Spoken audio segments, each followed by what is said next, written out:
எதை செய்வதற்கு முடியும். அவ்வளவு ஒரு பலன், ஆண்டவருடைய பலன். அந்த பலனை ருசி பார்க்கணும். இந்த உலகத்தில் ஒன்று ஆண்டவர் தந்திருக்கிறார்.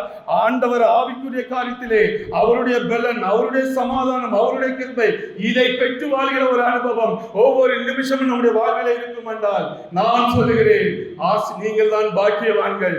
ஏனென்றால் அது அத்தனை நிறைவுள்ளது. இந்த உலகத்தின் சமாதானத்தை போல கர்த்தருடைய சமாதானம் இல்லை.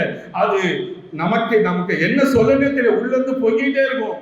அனுபவிச்சனால சொல்லுகிறேன், அது பயங்கரமானதா இருக்கும். சில சோர்வுகளை நான் கேட்பது, ஆண்டவர்கிட்ட பணமோ காசோ ஒன்றுமில்லை, ஒன்றே ஒன்றுதான் நின்று கேட்பேன், ஆண்டவரே உங்க சந்தோஷத்தையும் உங்க சமாதானத்தையும், அந்த ரட்சிப்பின் சந்தோஷம் தாவீது கேட்டார் இல்ல, மறுபடியும் இந்த ரட்சிப்பின் சந்தோஷத்தை தாங்க என்று என் வாய் கேட்ட விண்ணப்பம் என்றால் இதுதான் அதிகமாக என் வாழ்வில் இருக்கும். ஒவ்வொரு நாளும் நான் கேட்கிற ஒரு ஜெபம். ஏனென்றால் அதுல ருசி பார்த்தாலும் தெரியும், அதில் கிடைக்கிற ஒரு சந்தோஷம் இந்த உலகத்துல எதுக்கும் ஈடாகாது, எதுவுமே ஈடு செய்ய முடியாது. அப்படி ஒரு சந்தோஷம் உள்ளத்திலிருந்து வரும். எப்பொழுதும் ஜெபிக்கிறவர்கள், எப்பொழுதும் ஆண்டவரை நோக்கி பார்க்கிறவர்களுக்கு இந்த பாக்கியத்தை ஆண்டவர் தந்து கொண்டே இருக்கிறார். உலகத்துல எத்தனை பிரச்சனைகள் வந்தாலும் அவர் தருகிற அந்த ரட்சிப்பின் சந்தோஷம் அளவில்லாதது. அதை பெற்றுக்கொள்வோம்.